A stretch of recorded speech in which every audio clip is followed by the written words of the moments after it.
we are not rare. But before you leave, you will perceive the lore will be unlocked. You might be stalked by a Sasquatch or a ghost witch, possibly even a ghost that will boast about knowing the Ohio grassman or even the Michigan dogman. Werewolves hunt, poltergeists are up front, but in these backwoods folklore is unlocked. Welcome back to Folklore Unlocked. I'm Austin, and like always, I'm joined by Ethan. Yep, hello again, everyone. And welcome to the first episode of 2025, and we're covering the Melonheads. And the description of the Melonheads is that they're small humanoids with large, bulbous heads, similar to that of a melon, thus the name Melonheads. And they're located in Ohio, Michigan, and Connecticut. And there's different origins depending on the location, and they occasionally emerge from hiding places to attack people. That's not terrifying at all. Yeah, not terrifying at all. In the Michigan legend, melonheads reportedly reside around Felt Mansion and have also been spotted in the southern forested areas of Ottawa County. And a little background on Felt Mansion. It's located on 66th Street and 138th Avenue in Lakestown Township, Michigan. And it's actually listed on the National Register of Historic Places. So, yeah, it's very much a historic place, like many of these legends go into. It looks really nice. I like the look of it.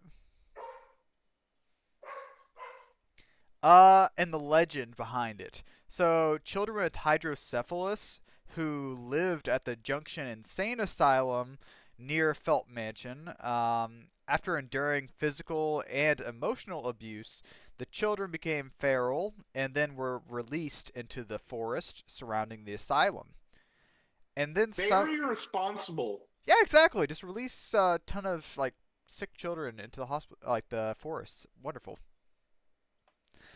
Then some of the legends state that melonheads lived in the mansion and then went into some caverns.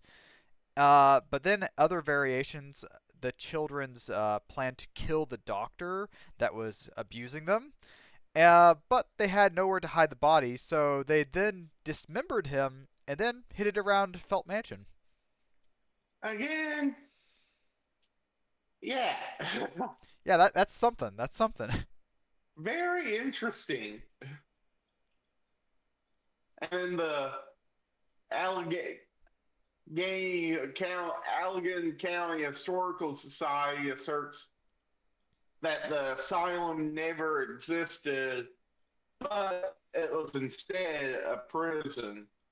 So there's conflicting real life evidence to the legend. So either an asylum or a prison. Either way, melonheads were released. That's all I'm hearing. Yeah.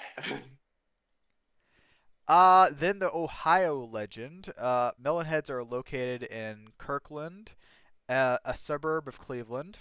And in this version of the Melonheads are orphans under the care of a Dr. Crow, which Crow is spelled a few different ways, so we have a few different listings of it there.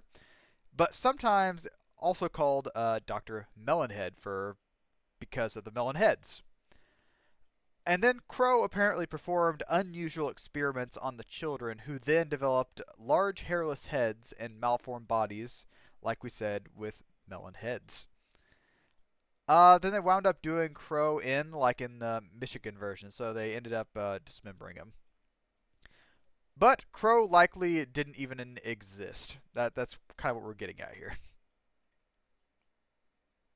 And like the Connecticut version is also very similar to the Michigan and Ohio legends, which is kind of why we didn't include it. But just figure Melonheads were children, and they wound up getting experimented on and turned on the doctor. And then actually, Melonheads have been depicted in pop culture, not as cryptids, but in the Backyard Sports series. And like Backyard Baseball, Backyard Football, that franchise, if you're old enough to remember. And we've got a picture of the Melonhead logo from a backyard baseball game. Looks nice. Looks nice. Great games. And on to our thoughts. I think it was probably kids with hydrocephalus that eventually got turned into an urban legend, but awesome urban legend in terms of, well, this is a weird story, but it's like it captures your attention. Yeah, I agree. It definitely catches your attention. I agree with Austin that it probably is just children with hydrocephalus. But either way, like we said, it's an odd story. It kind of catches your eye, melon heads kind of thing, kind of like I was talking about before the video, cone heads and stuff like that. I'm like, just anytime anything is kind of a little bit different, it kind of catches your eye. So I mean, it's odd but kind of cool. Plus, it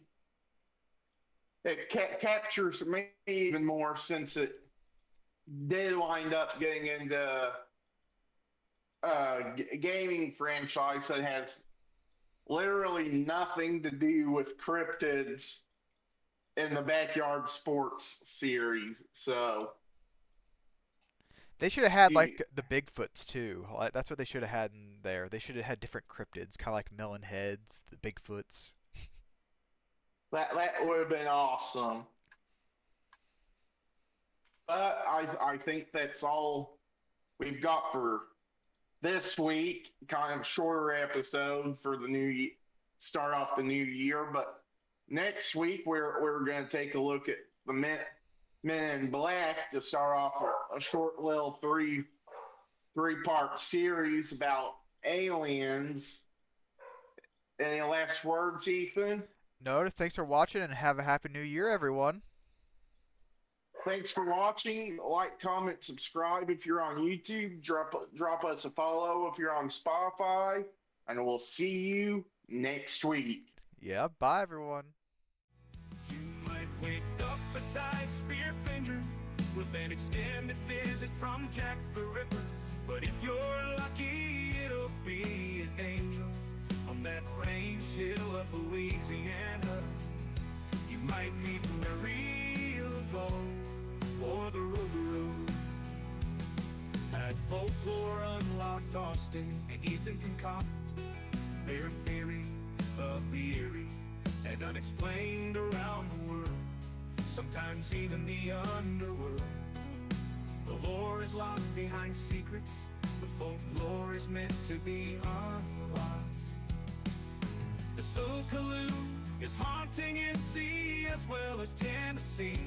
There are many giants that might be clients of the Dark Watchers, who might have psychokinesis. And the phantom time hypothesis is like the phoenix, coming back around Again and again the lays a strain on your brain. If you've got more than 2 brain cells in you. Some believe McCartney's dead because they read into the Mandela effect, which is subject